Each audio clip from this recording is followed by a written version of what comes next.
Okay, so today we have a great day because we have international faculty. Thank you in advance for coming to Brazil, first time in Brazil. So Dr. Derek is coming to tell us a little thing about his project and how we can work together as international partnership. So I hope you enjoy Brazil. I hope you have a great time. Until now. Okay. So Yeah. So far, so good. Yeah. Great. So we're gonna be interesting. I think that you can present his skills, his topics that he did of research, and then we're gonna have at the end some time for questions, for discussion. You know, discussion is the best thing that we can have because then we can try to understand how we can implement or how we can share our knowledge with you. And from the university, it's a pleasure to have you here. We are always open for collaboration, international collaboration. And I think that we can discuss this further in the afternoon when we have the meeting. So, your turn. My turn? Yeah.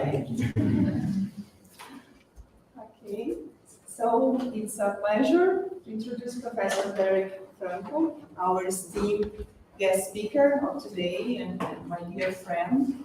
Professor Franco is an expert on energy saving systems, on business models, on SDGs, Sustainable Development Goals in higher education institutions. So he is director of Energy Saving Program and Policy Advisor at EXL University. Yep. Yeah, is that correct? Yeah. And so Professor of Chemistry and Sustainability, and also coordinator, environmental coordinator at Hasselt University, both institutions in Belgium. Okay. So it's a pleasure having you here today. We are very happy. We are very fortunate with this opportunity. We appreciate your effort, your dedication to this lecture, and I am convinced that this lecture will be both informative and very engaging for us. So I wish you to kindly ask you for a warm welcome to Professor Derek Franco.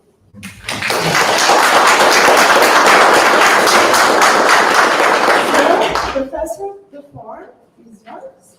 Okay. Thank you. Thank you for the nice and correct introduction of both of you. I've prepared something in addition besides my slides. It's really an honor to be invited, and I try to fulfill the topic with concrete examples and also with realized examples, not just academic talk, but what we in fact were realizing. The PowerPoint is available, but I ask Jana not to distribute it in advance, but if you are interested after my lecture still in the topic, then of course the PowerPoint will be available. If it is okay for you, I will try to do my talk. I think I have a little history, a little talk. And then, of course, like you suggested, it's open for conversation, for debate. Not only that I can help you eventually, but also that I can know how it's going on in other parts of the world, and that I can improve also our situation. So I see it not only if I coming to tell here how to do it, but also I want to learn from your side the difficulties or the opportunities or the success stories that you have been realizing. So it's really an interaction. Okay, normally I walk around all the classrooms, so I never use a mic, but in view of technology aspects, I will reduce myself and stay as much as possible in the same position. So, but anyway, I cannot change myself in 1 hour, so but I will keep it in mind. Okay, so thanks for inviting me here and to give me the opportunity to give us or give me in the name of the PXL and in the name of the EU Hasselt how we work around sustainability. I always start my lectures with some quotes, and the next quote is one I use always. But that I adapted because not just before I came, but I'm a fan of that literature. Probably you all know them. And I think it's a quote that can be used here today. Do you know that sometimes that hope sometimes consists only of a question without an answer? So if we talk, and I'm very happy that you attend this meeting, so much people here, that if we start thinking about something without knowing the answer, it gives a vibe. You can have an idea or a possibility, and together we can progress on the good thing. And then the other quote, there are several quotes applicable of Pessoa. He said, and I'm trying to do this in all the things I do in my life, put all you are in the smallest thing you do. If you are invited to somewhere, or someone is counting on you, if you say yes, try to do it in a proper way and put some effort in it. Okay, I have a lot of slides, but a few slides are clear from themselves, so I will not explain them. So, like Jana already said, I'm connected to the University of Hasselt, and I will go in much small details later on. My emails and so on, if someone wants to contact me after the lecture, but maybe afterwards when I'm back home, these are my emails. Okay, I have a whole history in higher education. I started I started my studies, my higher education. At that time it was at LUC, but it doesn't matter what it means. Now it moves to the name UU Hasselt. In '93 I became professor, and I was also connected to what we call the University College. So we have in our regions we have the university and we have the University College, but I will come to some details later on. And then in 2006 I made a move to the more administration. I became vice chancellor for 8 years of a university college. And then in 2013, there was a whole move in Flanders, and I will explain it also on the sheet, that a lot of courses were moved to the university, and the university college, they decrease in number of courses. And so there was a merge between my university college and another in the neighborhood, and that became that became the PXL. So, like Jana said, I'm not going to repeat this, that are the topics that I'm involved in. Okay, this is the situation, so this is the whole scheme if you just were born and then growing up. And this is how the education is organized in my country. So this one, and if someone has need for more details, I will be able to prepare them, to give them. But this is the situation in the university in our region. So you can do a bachelor's degree, that's 3 years, and then you will continue. Most systems have 2 masters, and then you can end up with a PhD. And this is only organized, in the past it was different, this is only organized at the university. Previously, it was also possible to do this in the university college, but now only what we call the professional professions, they are organized in a university college. But there are transfers possible. If people don't like more academic, they can switch to the professional part, or vice versa. And just recently, last year, also higher education, but as you can see, it's only 2 years. Now it has also merged in the university college. And here, like you should have heard from Jana and was also in the previous slide, I'm a policy advisor here, and here is the most of the work that I will present. How we introduce sustainable development goals, and in an ethical way that we did it. And here I'm teaching chemistry in a few courses, but most of the courses are applicable with sustainability. And it's also interesting to know, in view of the talk that we had, most of the time it's also a combination. I give the technology, and it's an economist who gives the business models. So it's an interaction. I said this is possible in technology. And he said, yeah, but if you must count your costs and your benefits, look at this as this. So always in that kind of situation, it's a dual job. So the different background of the several people. Okay, just some numbers and just to have an idea. So I met already several people. Probably most of you know Belgium is a very, very small country. Although it's so small, it's divided, to be honest, in 3. We have the northern part where we speak Dutch, that's where I came from, and then the southern part we speak French, and then we have a little part where we speak German. So my native language is Dutch, and that's also the University of Hasselt. Here you have some numbers where I will not bore you with that, but we are a young university, and we are only existed 50 years, and we are celebrating this. This is the way that the education is organized, and I am connected here to, it's difficult to translate. We call it the Centrum for Milieukunde, but in English the abbreviation is not correct, but you can say it's a center that deals with all aspects, also interdisciplinarity, law, economy, biology, chemistry, social aspects. It's all integrated in the Centrum of Environmental Sciences. And this is celebrating 25 years, and I was one of the founders of that Centrum 25 years ago, so I'm really that old as I look. Okay, so that are photographs of the University College. We have, the university has two campuses, one in Hasselt and one in Diepenbeek. The University College has more campuses, and that's just to give you an idea, and also some numbers, and if people are interested, I can come to detail. Just to have a little overview, what's my background, what are the institutions that I'm connected to. Now I'll come to some general parts, maybe some of you are aware of it, but for me it's a start to say and to think that we should do it from now on in another way, and that you cannot do it alone, that you need really collaboration. Collaboration in your own institution, collaboration in your neighborhood, or collaboration at several levels, and of course also collaboration international. Because if you see, and I'm very happy that the group is so much people, but so I cannot really ask a question who knows this and so on. But you see what we call the Earth Overshoot Day. That means that you are doing bad for the planet, that you are taking more out resources than it's usable for 1 year, and that you put in more waste than the Earth can accept, that this day is always coming faster and faster. And for an average of the whole world, it was in 2021 already in August. So starting from August, we are living above our standards. So we cannot afford this for any longer. But this is a worldwide average. If you look at details for different countries, and I mentioned here, for Belgium, it was yesterday, on the 3rd of March, we live already above our standard, and here for Brazil, it's in July.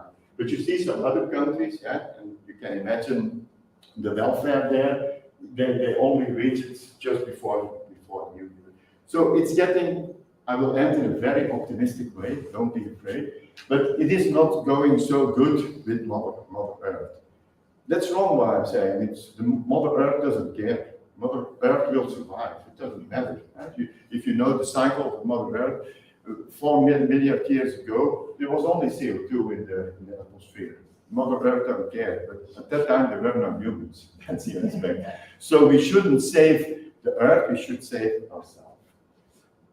Okay, maybe, just to have an idea, it's getting worse with the world, I showed you in the previous slide. So, and if you want to reduce the global impact with factor 2, if you take in consideration other things, then for nearly every activity, you should reduce the impact with a factor 20, because we are multiplying the people on Earth, and it's also the intention that the welfare all over the world will increase. So if we want all have the same standard as an industrial world, then most of the activities should be reduced with factor 20. So there is a lot of work, a lot of things to do in the next future. Okay, probably a lot of people or some people know it's a new presentation, but the background is not so new, but it's a fantastic graph that Kate Raworth invented. It's a so-called donut economy. She said, everyone wants to be in the donut. That's the part of the cake that is the most wanted. But she said you have a social foundation, so everyone should be able to enter it. But on the other hand, she said, there is also an ecological scene. We have only one Earth, so we cannot do just what we want to do. we have to move everyone into the donut, but keep in mind that there's only one world. And then to give you an idea, and you can read it if you have the slides, that are then the things we have to take care of, and everyone knows the climate change because of the CO2 in the emission and the higher of the temperature. The Paris Agreement, then it should be below 1.5. And here you see also the social things that all over the world people should have access to. So if all this is realized here and all this is realized here, then we should have this situation. Unfortunately, this is the situation of the world. You see, for a lot of topics, we are already through the ceiling. And also in my topic, I must be honest, I will point attention to the climate change, but even biodiversity is much more important. Because in my opinion, you can agree, and I should be happy if you agree, but in my opinion, the human being is not above everything. We are a part of, we are a part of a whole chain. And if the biodiversity is decreasing, yeah, you can maybe think, and probably you wouldn't, but you can maybe think, what is it worth that some animal, God knows where, is vanishing, what does I care about it? But if this is the first domino that drops, and in the end, you know also the games of domino, when dominoes start to fall, in the end, yeah, every domino will fall. So I think it's very important to keep this in mind and to not only to reduce, and I have another slide also about this, not only to focus on the climate change, but to see it in a broader way. And when I come to the SDGs, I shall show you that this is a very interesting tool to work on it and also to communicate about it.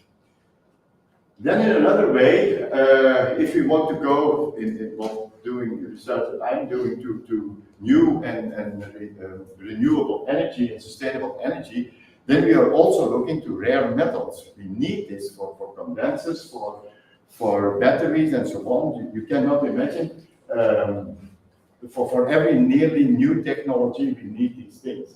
And of course, you can discuss, here are graphs, and it means if we are continue using the same amount, how many years will be the reserves, for how many years we can go on. And yeah, you can, if you look at the details, depending on, it can go from 40 years to 80 years. And I don't care if it is 90 years or 30 years or even 120 years, I don't care, it's limit. That's the point that we should address to, it's limit. If it is out, it's out. It's not renewable. So we must pay attention, can we continue this? And then if you look at the graph of the world, where are these things? You can say this is for 80 years, but where are these things? Europe is here. In my case, in Europe, there is nothing under the ground. And if you see worldwide that this is available, let's say for 60 or for 80 or 120 years, and if all these renewable technologies will increase in amount and applicable, then of course also the other countries will say, okay, we need them also. And you want to buy them, you're welcome, but it's a high price. So again, there is a need to change the way that we are doing. You can look just at the ad hoc situation and say there is enough. Yeah, but I will show some slides. We have also to take care of the human being and of the children and the children of the children and so on. Okay, this is a graph that I copied from the European Environmental Agency, and not going into detail, but that's the Human Development Index, and that is the impact that we have. And the region where everyone should be is this green box here. Here you have a good life with low environmental impact. That's, everyone should be there. And all the dots are all countries.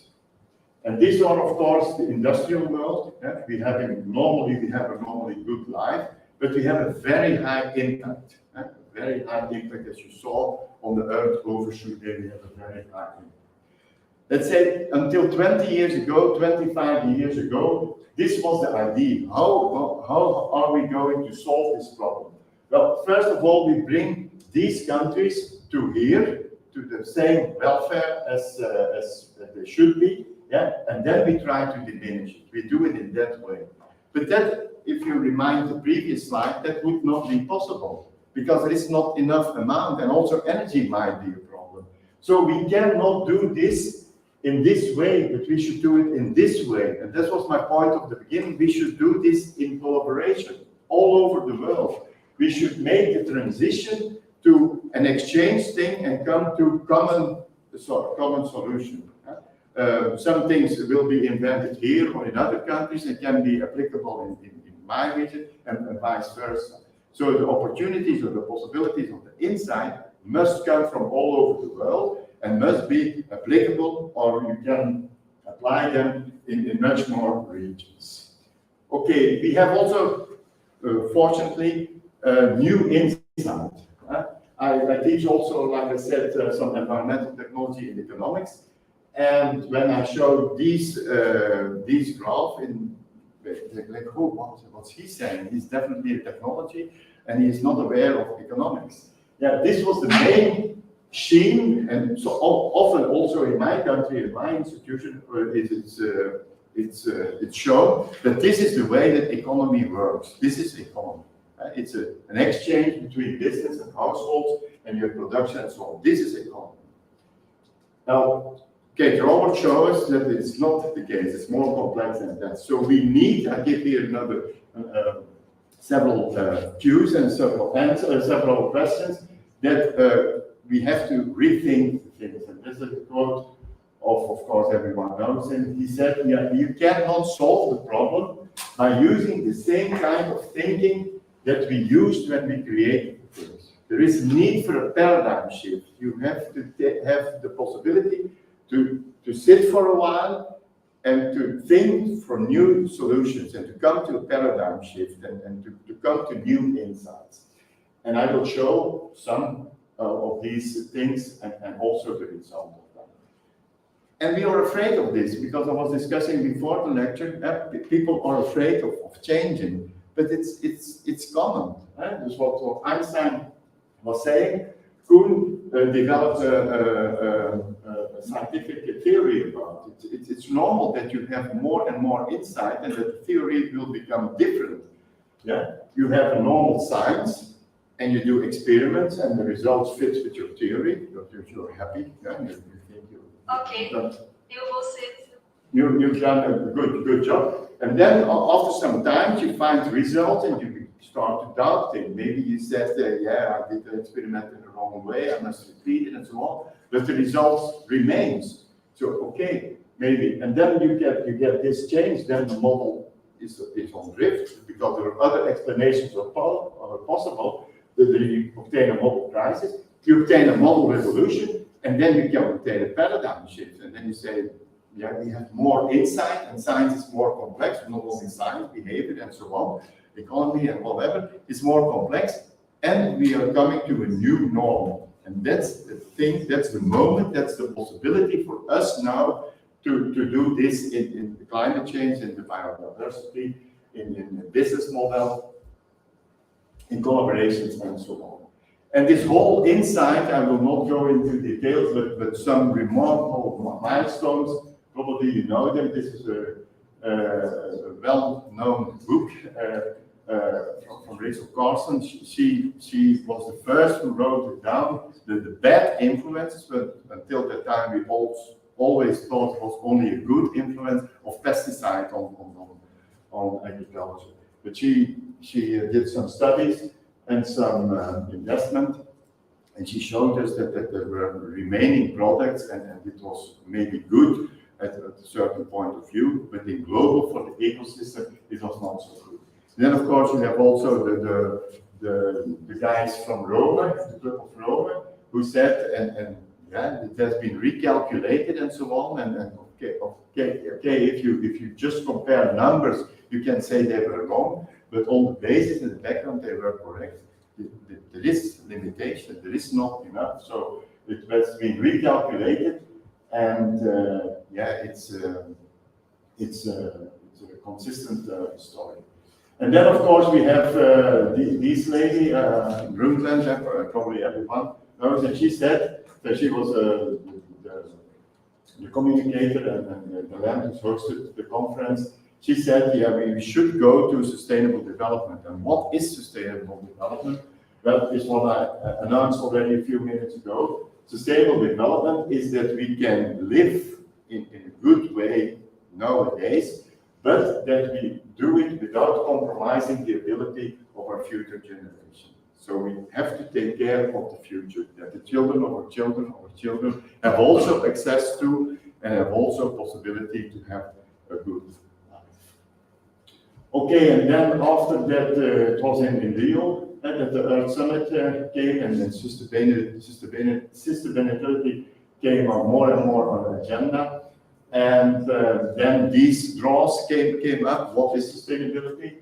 And yeah, that was then the 3 Ps, the people, the planet, and profit, and you are sustainable if you are working at the 3 issues at the same time. But we will see this is also moved to a more comprehensive way of thinking. And then the United Nations started to pay more and more attention, and then they ended up with the installation of the Millennium Goals. A lot of people don't know, it was all in the background, but then again, once at a time in 2015 they announced this is realized, we have done that, but it was not common aware. And then as a follow-up, they introduced the 17 Sustainable Development Goals. I will come to more details to that. And you see also there is a connection between the 17 SDGs, but I will come in detail later on, and the previous Millennium Goals. So there is an interaction process. Okay. Here you have another scheme where I said we should not only look at carbon, so the so-called carbon tunnel vision. So a lot of governments, a lot of organizations, a lot of institutions, they are just looking at the climate change. But there is much more to do. You see here also education. And that's why we took the leadership in Flanders to say we want to have the leadership in introducing sustainability in our own organization, but also for our students and in our neighborhood. And that, how shall I say, that gives confusion. Because on the one hand, if you are an entrepreneur, if you want to look links, if you want to see interaction, it gives you a lot of opportunity. Because you can look for a lot of collaboration, it gives opportunity. And if you are afraid and say it's too complex, yeah, then you become afraid. And that's what I always said to my students in the first or in the second lesson. If you were born and you think that the world of tomorrow is similar to the world of yesterday, I have not so good news for you, because it will not be the case.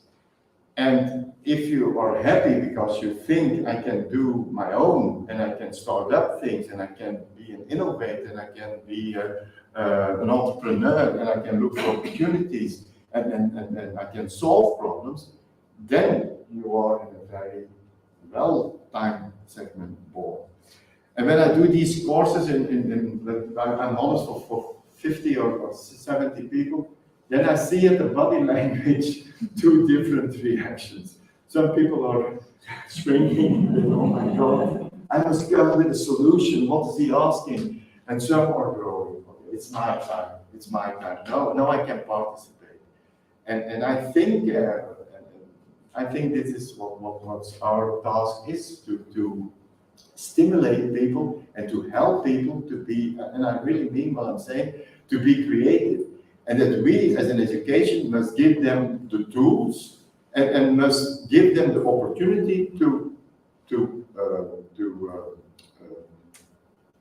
submit new proposals, that we can come to a paradigm shift. I say to my students, if you are working later on in a company or in an education or institution or whatever, and your boss is saying, well, we've done this for the last 20 years in this way, and I tell you, you will do this for the next 20 years in this way, I won't feel happy. Because it's a waste of time, it's a waste of money, it's a waste of creativity, it's a waste of everything. It's a lock-in situation. We cannot solve the problem in that way. Of course, I'm also old, we have a lot of experience and we can guide younger people, but it's not that we have only the truth in mind. We must stimulate people with new things, and we can together come to an evaluation. But if they have new things, we must be aware of it, and we must give them the possibility to develop them further. Okay, and that's another situation here that's called wicked problems. And if you, for instance, for energy has to do with new facility management. It has to do with how we organize our labor, how we organize our university, or people coming to the office of that not. It has to deal with electric cars, with batteries, with mobility, with fine dust in the air. So all is interconnected. And that gives you opportunity, but it must not give you an excuse to do nothing. Because if you have everything solved, it will never be everything solved. So sometimes you need a moonshot and say, this is the way that we are going. And a moonshot is not what are we doing next year or the year after next year. A moonshot is going to be 15, 20 years ahead. And you do a back calculation and say, if we want to reach this, every decision should be made in view of that. And if it's wrong, if in the meantime you see it's completely wrong, you have to turn over, of course. But you cannot make a long vision, according to me, for the next year or the year after. Yeah? You must really do it on long term. Okay, and this, if we have time, this is also the way that the European Commission did it. Too much information, I will not go into detail. But it's also how she tried, and it was successful. So it's now a new instrument, the Green Deal, and it's all is also connected. So agriculture is connected with mobility, with education, and so on. It's also a helicopter view where everything is connected. So now, with all these new trends, sustainability is no longer the overlap between these three things. No, sustainability is now in a more complex way of view. And here you come with another view of economy. Economy is, of course, the interaction between household and the free market. I'm not against free market, on the contrary, but there are other aspects in economy who are also important. That are the households. A lot of economy is done in households, and in previous centuries, a lot of commons were very important, where people do together things. And if we look now at mobility and these kinds of things, it is a common. When I see in my region a lot of people of younger age, they're looking for transport. They are not looking for having a car. This is such a huge amount of money and insurance and so on and so on. No, I want mobility.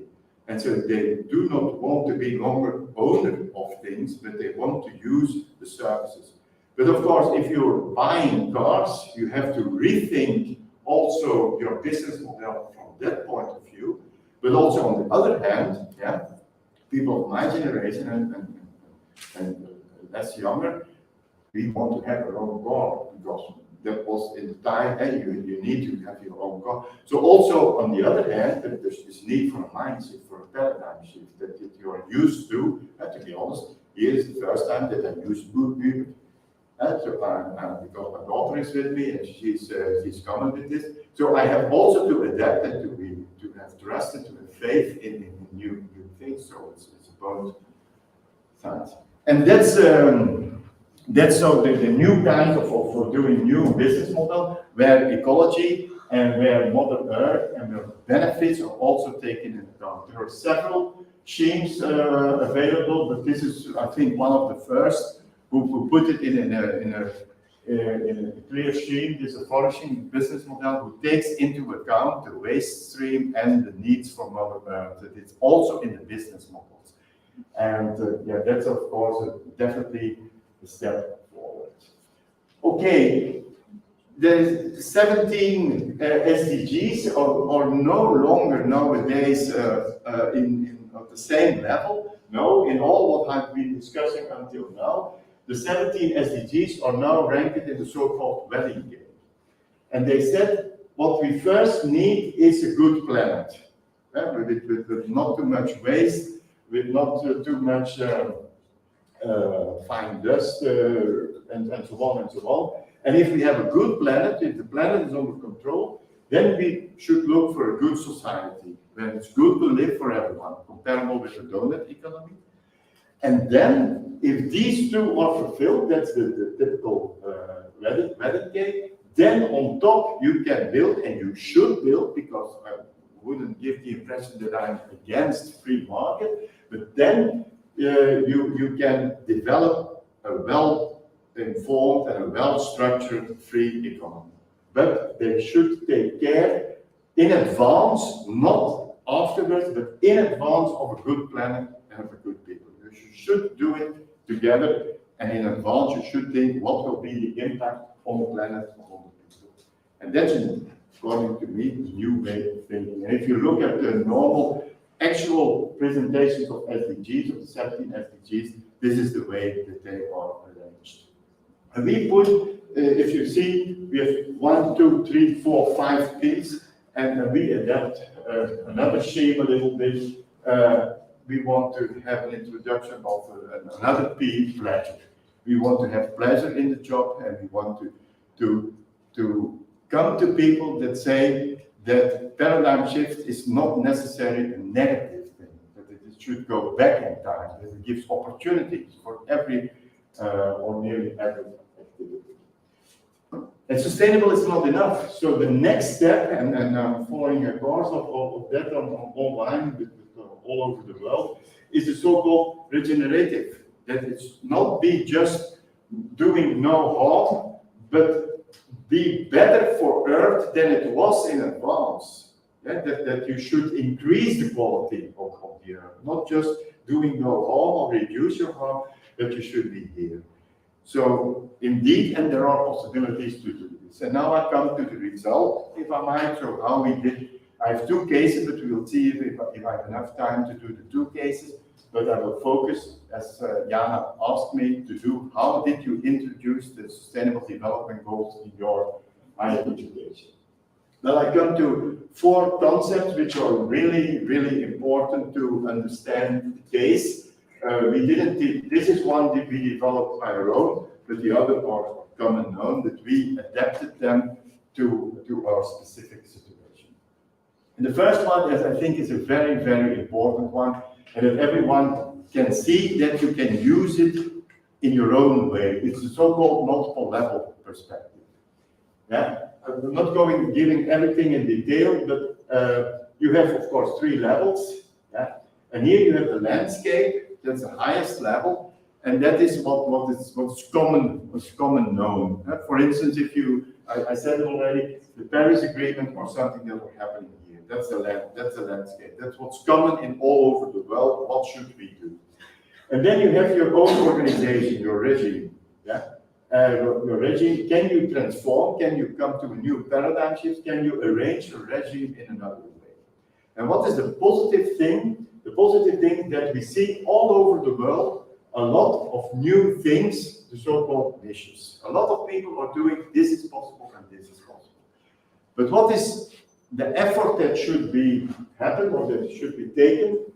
That these niches, I should have taken another picture, but in the beginning, all these niches are going in a different direction. Yeah? Everyone thinks my solution is the best and we should do this and we should do this. And everyone is doing a part of a good game, but if they come to a closer cooperation again from different disciplines, but also in between different countries, then these niches can become a valuable tool. And then these niches, and I show you in my institutions, then these niches can give also pressure on your regime. And then the pressure is not only coming from top down, from the world, what the presidents of all over the countries are setting, like in Paris, 229 countries have decided that at the highest level. That's not the pressure only coming top down, but also from your own background, from your own bottom up, not background, from your background as well, but from own bottom up. And then the regime is under pressure from 2 sides. And then, because there's so much pressure, then they are at least thinking we can change. Or there's so much pressure, no one is satisfied. The co-workers are no longer satisfied. The world said you have to change. Yeah, why do not we take the opportunities to do it? Okay, then another, according to me, a very needed concept. I'm a strong believer also of that, is the so-called quadruple helix. That means that you need a collaboration. Sorry, it seems like I've prepared it especially for our interaction yesterday, but it was already prepared. So I'm at the same idea that we discussed yesterday. But a collaboration. I mean a collaboration at the same time with the same serious content. The one has the same value as another. We need the government, the public sector, the academic, so the knowledge center, like the universities, the industry, but also the citizens. If you come with a good solution, top down, the market will not be ready for it. But if you have been able to be collaborating, to thinking, if you can have your contribution to it, the solution will be much more available. But that means also that the government have to rethink themselves as well. In the past, the government said, this is the way that we should do it, and you should do it. And if you don't oblige, you're knocked out, it's not possible, you get a penalty, and so on. So also the government must rethink themselves, and they must look what are new trends, what's possible with the technology. For instance, in my country, until now, if you have a roof and you have a lot of solar panel, and I don't use all the electricity that I'm producing, it's not the case in my house, but if imagine that this was the case, well, I have to withdraw it to the net, and I get a very low price. And if my neighbor would give me money for that at a lower price than he would buy from the server, and I would obtain a higher price than to resubmit it to the net, both will be winners. But it's not allowed. It's stupid. It's stupid. So, and that I think that's one of the tasks of the government. It's possible. The technology is there. Why shouldn't we change the law that this is possible? And that people who have a big roof or have the money, that they can do the investment, reduce it, and that other people can also benefit who are not having a large roof and so on and so on. So the government must also rethink this. And then another topic is the so-called S-curve. And that's what I'm also showing to the student in the first lesson. If you think that you're in a company or here on the black line, and the CEO or whatever is saying, don't be worried, we are here on that line, and see, this is continuously growing, the sky is the limit. Don't worry, you're in a good company, you are safe for the next 30, 40 years.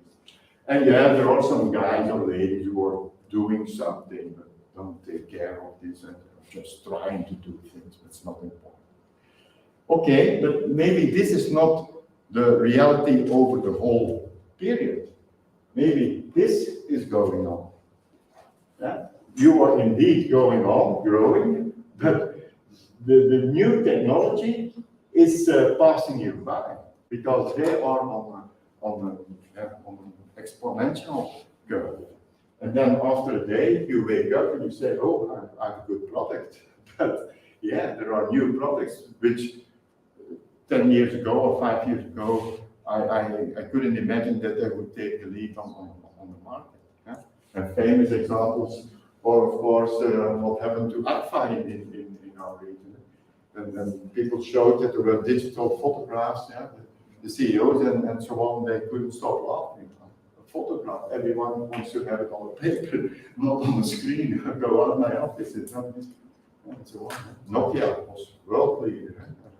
Touchscreen, why should people use a mobile and so on? You can find examples in that.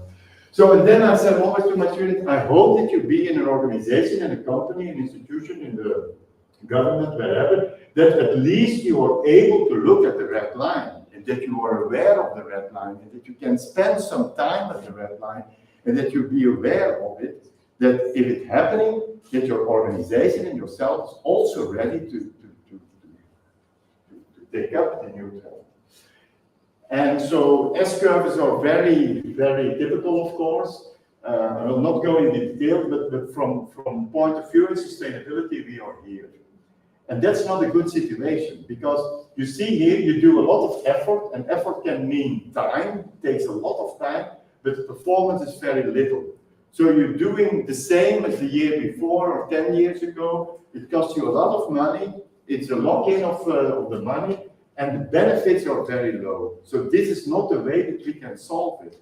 And so in the real world, yeah, often a lot of S-curves are happening at the same time. And so in this way, if you develop these new things, if you're going for innovation, then after a while here, they are competitive. And then you can go over to the new, and then you have a paradigm shift.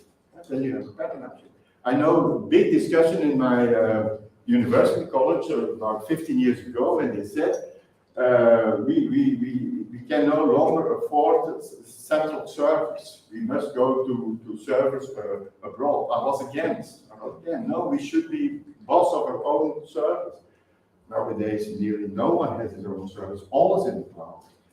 Yeah, you see, you must adapt, and that's a paradigm shift. Okay.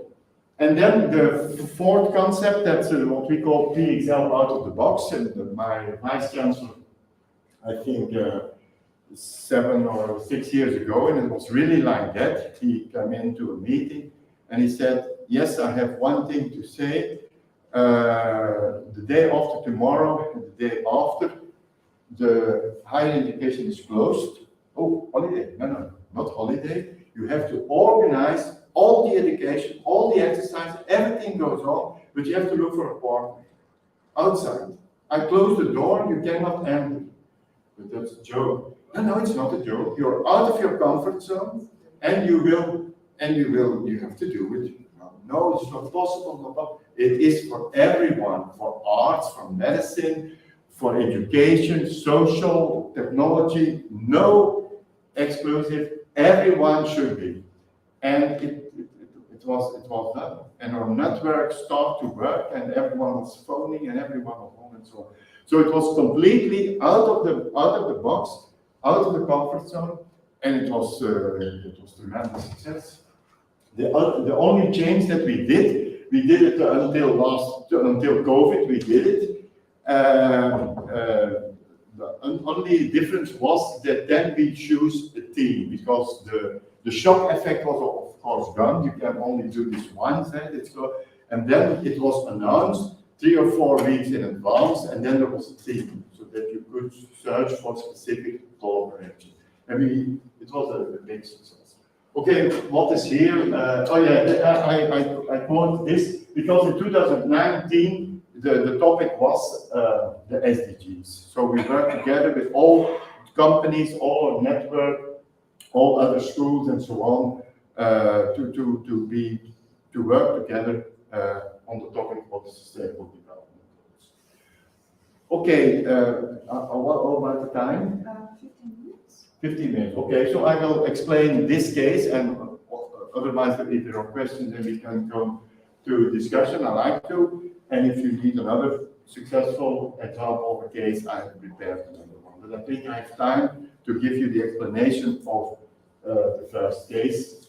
So transition teams in higher education of the integration of the sustainable development goals.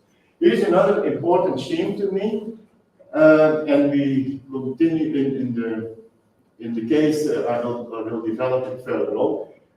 First of all, you need a transition team. That means some people who of their own have the idea of see opportunity to change something. And in my country and in my neighborhood, which is known all over the world, Greta Thunberg, when she was starting our climate actions, also the vice chancellor said to me, Dirk, we need also a climate group, and you are the leader of the climate group, and I think Marleen, the head of the department, and the woman who is responsible for money, you are the three, you are the transition team. Okay, we were 3 Chinese volunteers. We changed the name immediately from climate to SDGs, and we were the SDG team. But there we stood, three of us were candidates. Okay, then we go to other meetings, and we said, and that was also the Vice Chancellor gave us this task, but the 3 people were also chosen because they find it themselves important. We were believed. It was not because we have no extra money, so it was because it's in our nature that Marleen, Marijke, and I was responsible for that. I like to work. And we went to several meetings, and we said we are the three of us, and we are trying to start up. And then in some meetings, one said, "Oh, can I join you?" Because I did a good idea, and I have also somebody, "Can I join you?" And we went to another meeting, and so on and so on. And at a certain time, we were 40 people. But now comes the atypical. If I show these people then to the external world, and I said, "This is a very strange situation.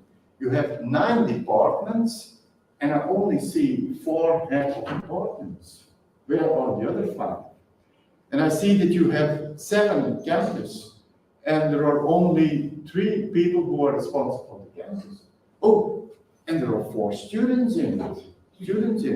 Yeah, and there is a director of finance in, but the director of personal is not invited, and so on. So what I'm trying to say with a joke, and but also reality, is that it was a mixed group. It was only of volunteers. And that can be a danger if there is no connection, of course, with the head of the institution. If it is only people who are talking, and what they make for a proposition, it has no entry to the board. Of course, it can be of great value, but yeah, it's difficult. But yeah, I'm unpolite, I started myself, but as I was the crossover to the Vice Chancellor of my own, Marijke Maas was responsible for finance. We have several other heads of departments. There was really a connection. What is this group doing? What they want to realize, and with the Vice Chancellor. So it was not just talking, but because of the inhomogeneity, and it was so spread all over all campuses and all, but not always with the same responsible people, the Vice Chancellor paid attention to it. Yeah? This is because you remember the landscape. Yeah, he was also thinking, how can I introduce the SDGs in my organization? Now we have an opportunity because we were 40 people spread all over the campuses and spread all over the departments, over the directory, and so on. And there was common sense out of it. So he took it with both hands, and you will see the results. So from the transition team with 3 people, we come to a coalition of the change. It was also only positive things. They were not selected, they asked to join the club. It was only positive. Really, it was remarkable. There were no people who were complaining. They were coming, I have heard about this initiative, I cannot participate. I think that this can be done on our campus. I believe that this is possible. Why don't we do this? So it was really a coalition of the willing, positive. It was really an honor and a very good experience to be the SPOC, single person of contact of all these people. Okay, and then we had also some luck, because as I told you, there was a merge of 2 university colleges in the region 7 years ago. We have to write new policy. And 7 years ago, it was not possible to introduce sustainability in the policy. We have so many things to do, and 2 big university colleges who has to merge to 1, not in addition sustainability. So after 5 years, the new policy must be written. There was the top down, the bottom up. We cannot resist, we must do this, and we will introduce sustainability in everything that we do. And you see here, so besides the 3 lines, you can read it, I don't want to spend time with it. Again, sustainability is introduced here. And this is what we call in our neighborhood the X factor. It means that you have to be innovative and you have to be an entrepreneur. That's one of the goals. You have to be multidisciplinarity. You cannot do it on your own. You must look for collaboration. You have to do it in an international way. So not just stay at home, but international way. And this new word that we invented cannot translate is passion. And passion, you must do it with passion, and you must do it with recognizing the capacity of other people. And you must do it, you must believe in yourself, the quote of Pessoa, and you must do it with respect to other opinions and to incorporate this new word, passion. So this remains in the new policy, but we introduced, sorry for the Dutch, we introduced also sustainability. Okay, and so if we want to do education on sustainability, if students look around, they must be also aware that we do our own organization in a sustainable way. That they look, that they say you teach what you preach and you preach what you teach. So also all the directories are also have their new visions, their new policy on all starting with the SDGs. And we have one goal. Yeah, we have a small university called, let's be honest. We have one goal in 2026. Every student that will be graduated must be an SDG certified diploma. It's one goal, and everyone is looking in his task to realize this. It's one goal. Okay, that is our education model. Maybe we can during lunch. This is also some numbers. So I am the head of this group. If you're just a head, it's a bad situation. So you need really good colleagues, but I am the spot of it. But you need everyone, and everyone comes with useful tools and insight, of course. And we think that this is necessary for a university because we are, of course, aware of what's happening in the world. We're looking for sustainability, for energy transition, and so on. It's our duty to pay attention to it and to give education in view of the new insights. And of course, we are really a university college with a broad network, local but also international. In this way, and that comes in another slide, in this way, we will also infect or stimulate others to do it in the way that we do it, because we need to report how sustainable you are. In the beginning, you're looking at your own organization, but then if you buy something, you will go to the firm who will buy the thing. Oh, but how do you do this? So it will be a domino way in the other way as well. We want to be sustainable, but you are doing not so in a sustainable way, so we have to look. Prices, of course, also are an issue, I know, but it's a trend that we have been started.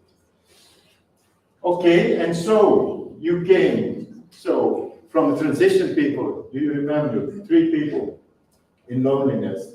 We became 40 people, or 50, 50, I don't remember. But then we start with projects, and then you see the projects are all concentrated in our own institution. That's the change through project, and that's the SDG labels that we obtain. And now we're going a step further. If we go abroad, abroad means not directly connected to the university college, that we are also infected other firms who are not in direct relationship with the university college, but they are here in indirect connection. We said, yes, but we have already the label of SDG champion. That that's the way that we think and the way we organize. So you have to change or to have to adapt, or we will look to another provider. Okay. Okay, that's also one important thing. So it started not as a joke, of course, but because you see the results, but it started as a basic initiative. Now several people are dedicated that they have to spend time. So I have access to a co-worker of high level of all the 5 directories of all the departments, and I come together with them 3-4 times a year, and I said we have to need reports, what are your new initiatives and so on. So the people have dedicated time that they prepare these things for me. It's not just that they do it for my eyes, they do it because it's in their task. Another very important thing, and it's fantastic working system, and probably, of course, you know, is a green office. that are the students. We call the junior colleagues, just a word, that the students are also responsible. I said they were here also. There were about 5 students who were working here together with us. They were at the same level as the Vice Chancellor and the Director of Finance. They could do things, they could say things. It was the same level. And now we have established, I think, 2 years ago, a Green Office. And the Green Office is are the students, and they come with new ideas, what's possible, because they have another environment, they see other things, they find other things important, or they say, this is good what you are doing, but why don't you do it in such way, for instance, social meeting or whatever, why don't you do it in this way? And it's a real success. And then there's also one important thing, that's a budget. We decided, we call it, to have not a color budget.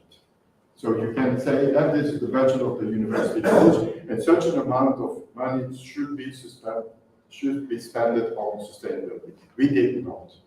Because then we were afraid that, we have so many millions that we have to spend on sustainability. Check, we're done. For the rest of the year, it's gone. No, we do it in an interaction, and every decision that must be taken must be we must be looked to the glasses of sustainability. Is this good or is it not? And there is also a tool that you can use. And so this I have discussed, the mission and the vision is now based on SDGs. So these are some results.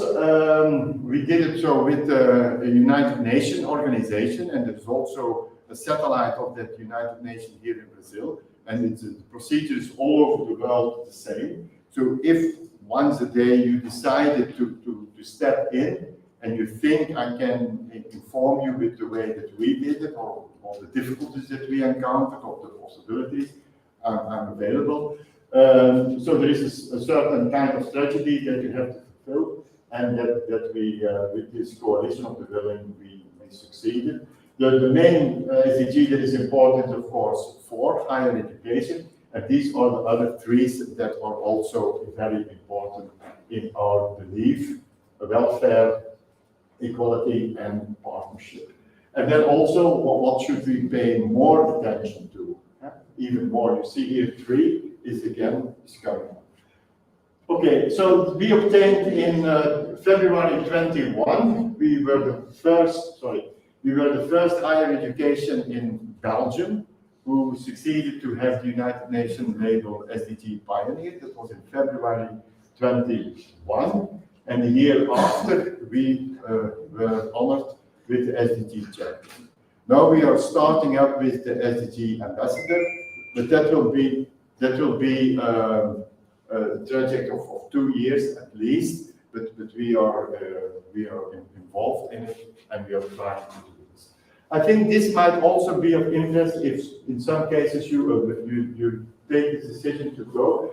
These are the 10 policy lines of the university. This is what is the policy line, and this is the 10 policy rules. And then you see some level betweens, and that's for the co-workers. And we have some actions that we need to do, and sometimes, it's also not clear for everyone, I'm doing this, and in which context am I doing this. And therefore, we made a kind of conversion table that if you're working in your office or in your education or in your research, because it's spread all over the institution, if you are doing some kind of this action, well, this is connected with this policy, and to the outside, this action can be visible. For example, it's an example, but in that way we organize it. Well, this, what you are working on, will be visible on SDG 3 and 4. So for the outside world, we can do a transformation or a translation of the things that we're doing. We are working on these SDGs, and to the inner world, of course, they know also the SDGs, but in the inner world of the education institution, they know we are working on these policies. And I think this is a very, very useful tool, because in that way you can always, you do some action, you have the report of the action, you can make your reports that you need to do every year for the inside, for the government, and to other interested organization or to the CIFOL organization of the United Nations, you can do the report in view of the SDGs. So no extra work, you do the report and you can use the result outside in view of the SDGs inside the report.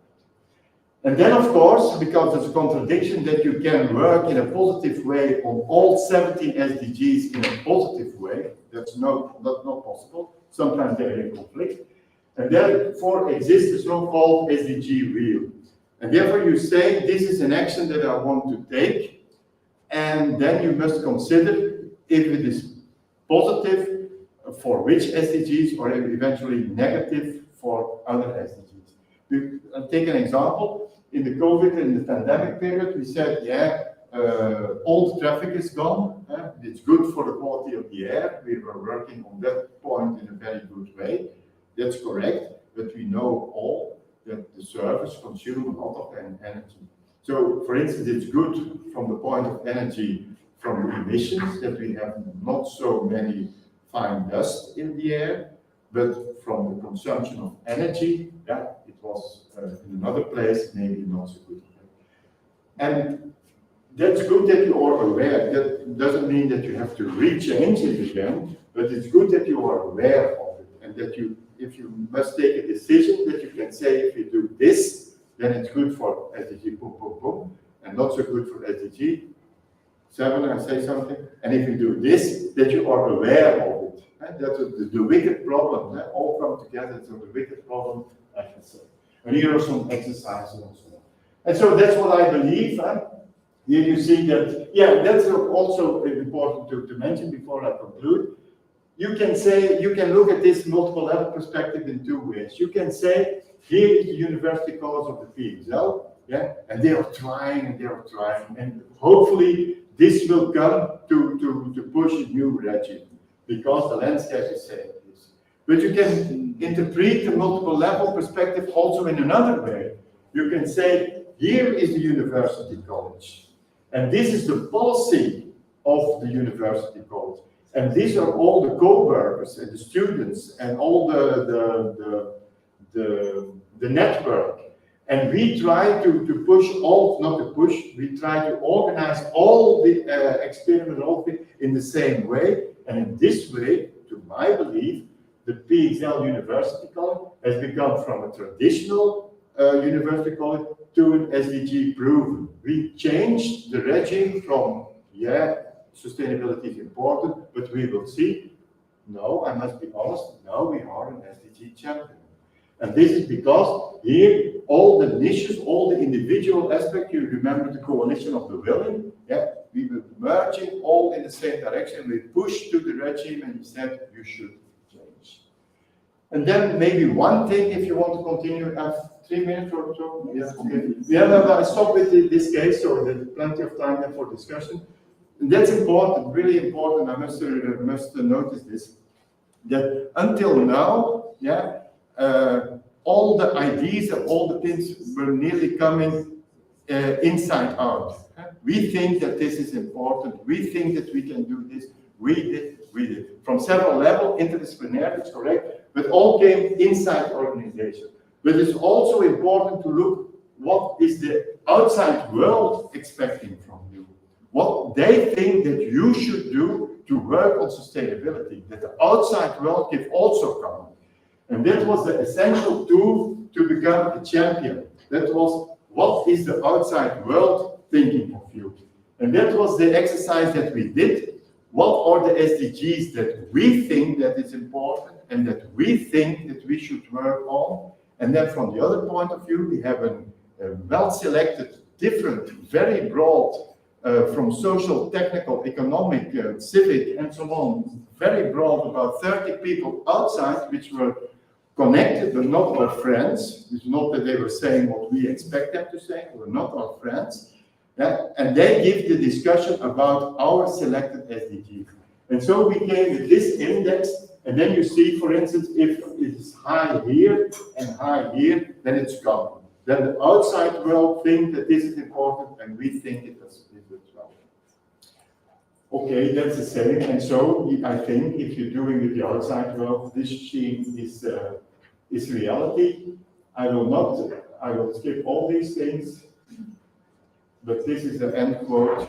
I started often with the SOA and I always end with Darwin. Darwin said, the fittest will survive, and it's often quoted in the wrong way. The fittest is not the strongest, but the fittest is the more adaptive. And I think we have a lot of brains, a lot of good brains, and a lot of expertise.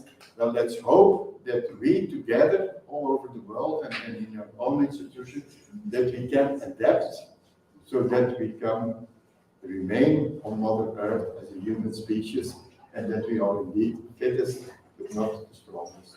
Thank you for your attention, and I'm willing to answer your questions. Thank you.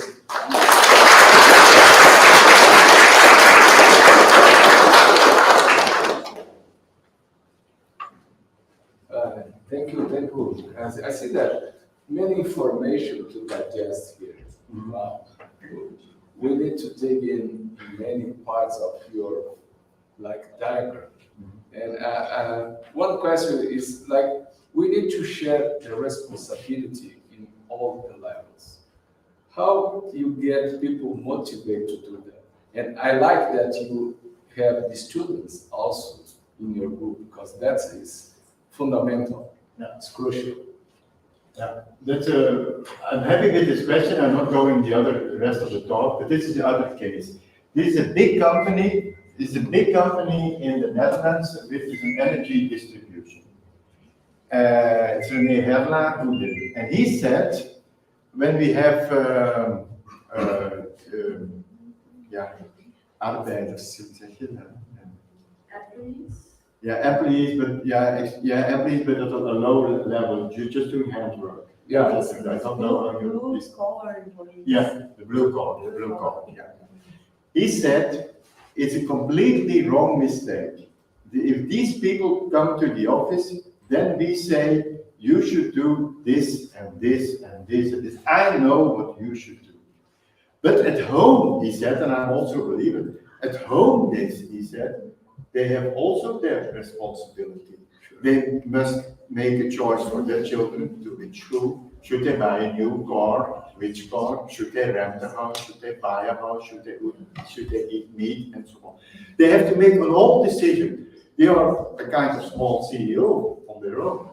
And why do you not use these capacities of these people for your own firm? Then you have the double benefit. These people, and I'm a believer of that, well, that's the reason why we published the paper and why we are in collaboration.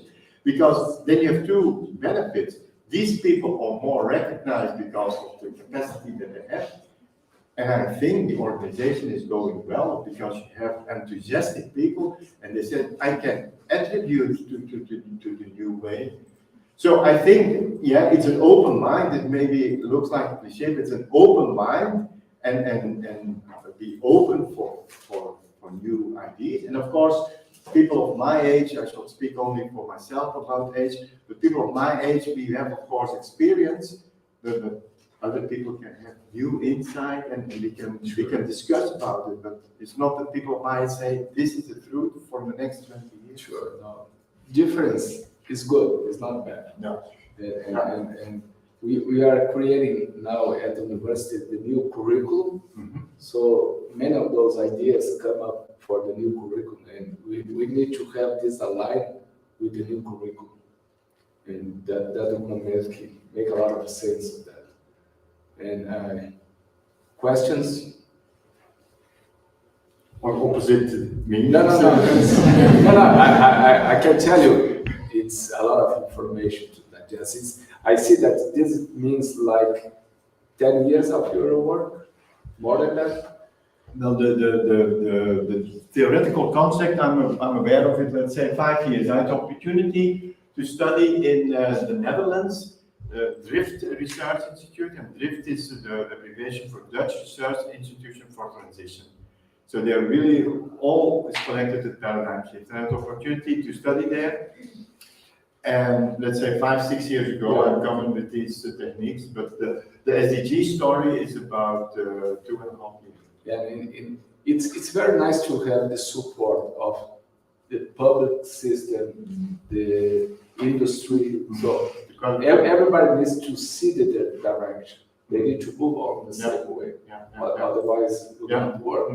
And one thing that sometimes we see as a problem is people to become too passive, waiting someone to do first. So that's we need to push that. I like your idea. Just close the university, okay? now I'm gonna have to change. Really? But it was really. It's not a joke. It's just small announcement.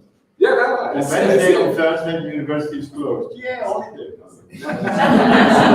So no. I see. Don't give me another. That's great. So. That's great because this upside down is what it makes the paradigm shift. You put the university upside down, and everybody has to run and find a solution, to find a partner and create a network.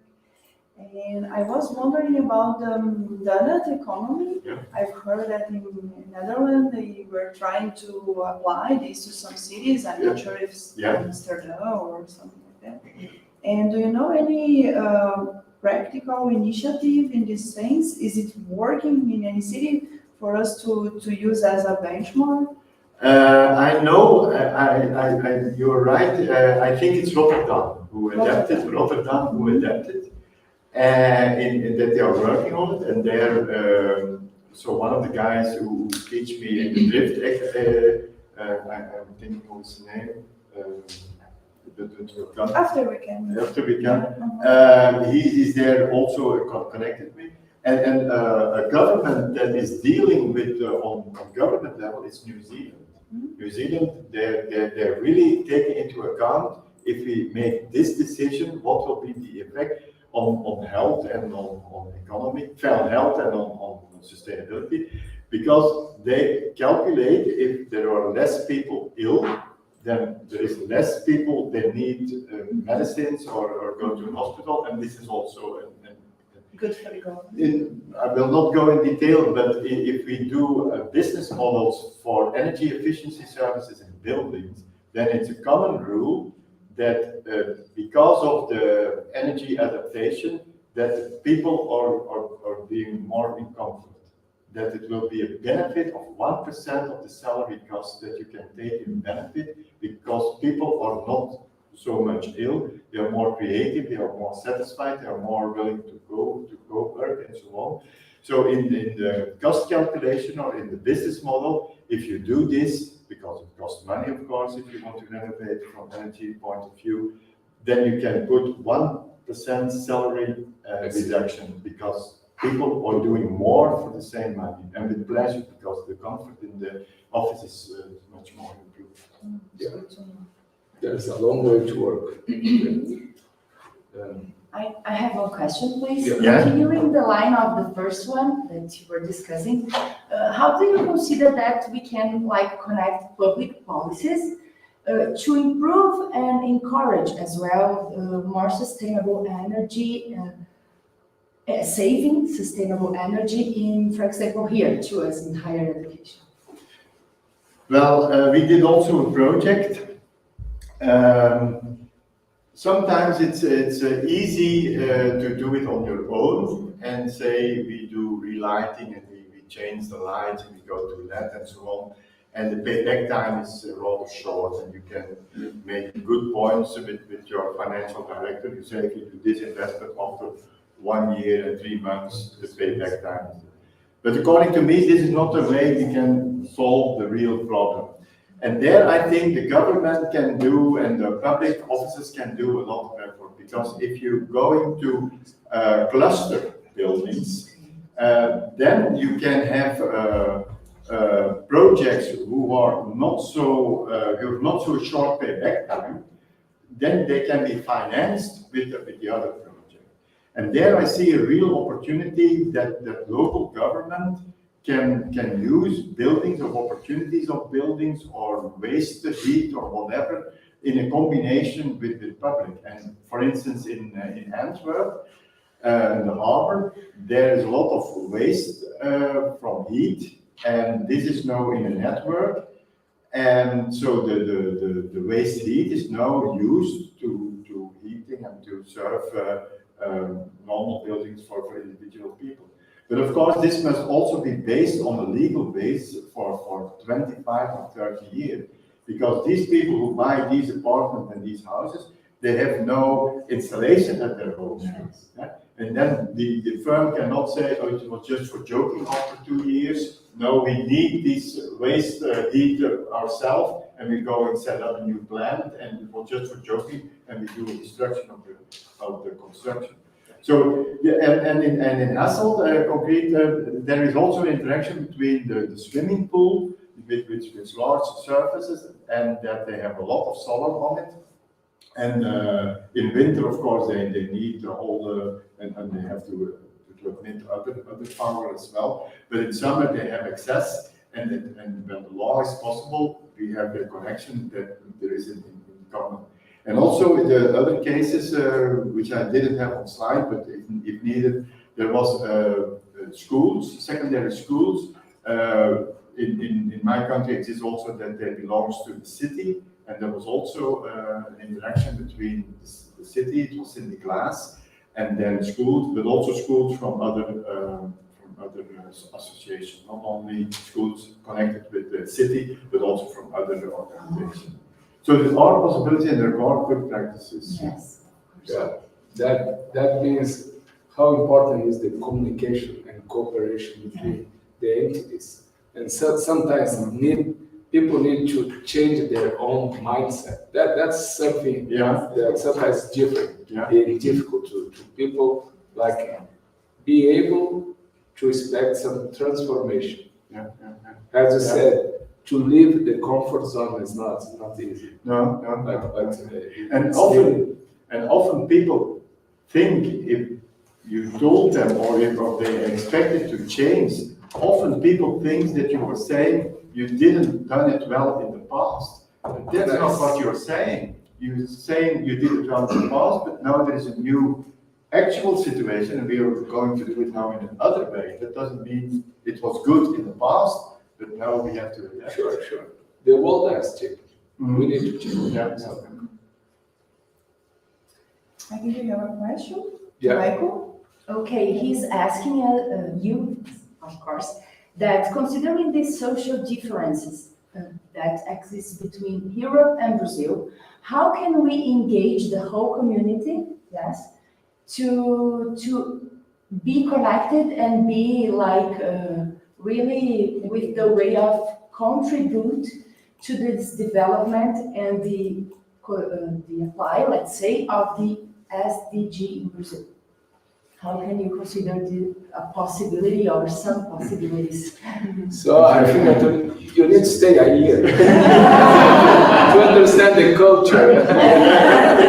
Going to be not my question, but my answer. I'm not aware, I cannot pretend that I'm aware, although we have long contacts, but I cannot aware that I know the culture.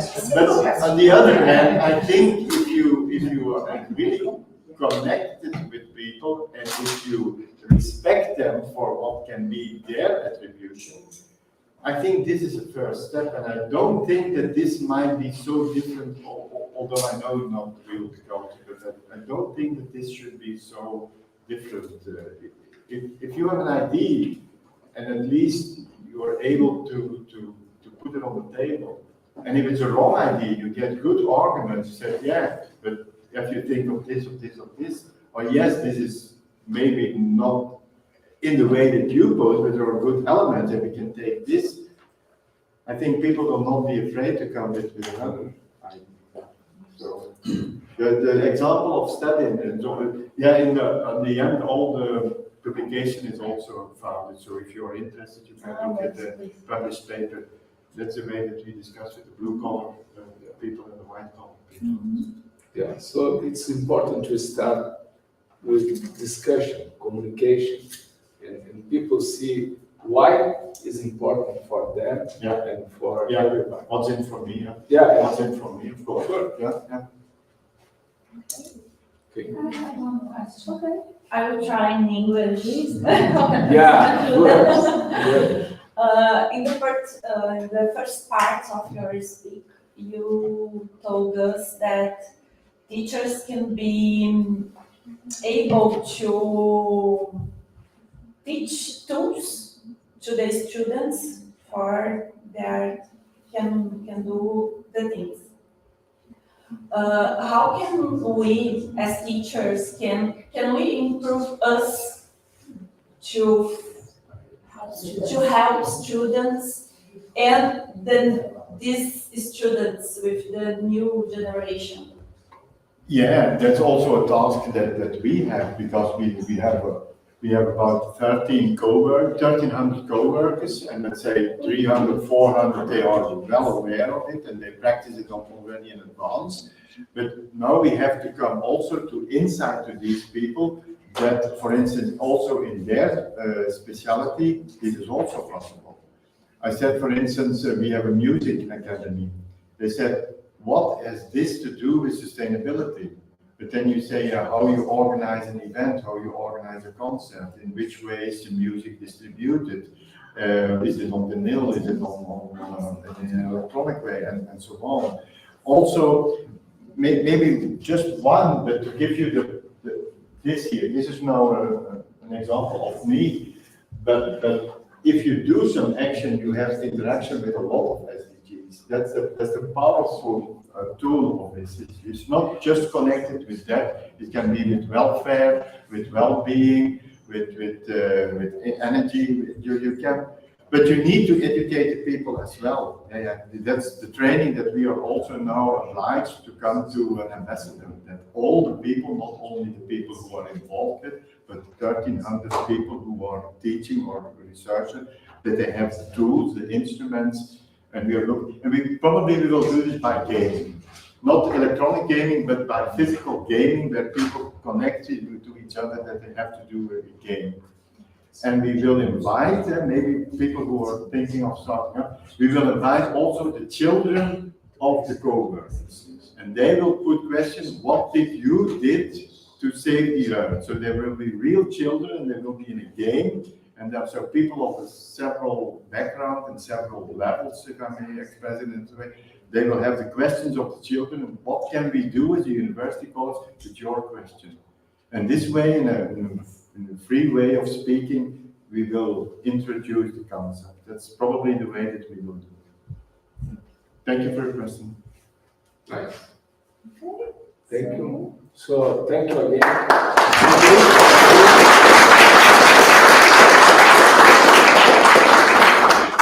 So thank you, my dear friend, for your speech.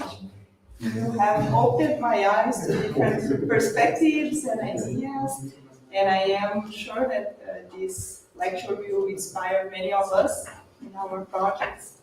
Okay, thanks for your compliment. So we appreciate your effort of being here in Brazil, in the southern state of Brazil. A long journey to get you to Sul. And I hope you enjoy your journey as well in São Paulo, Rio de Janeiro. So thank you so much. Thank you for the invitation.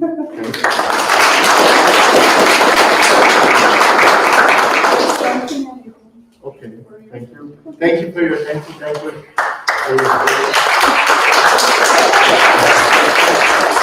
Thank you. And I also some little present for you. You are several million, and you can distribute, and you can keep it. Okay, thank you so much. Thank you for your interaction. Thank you.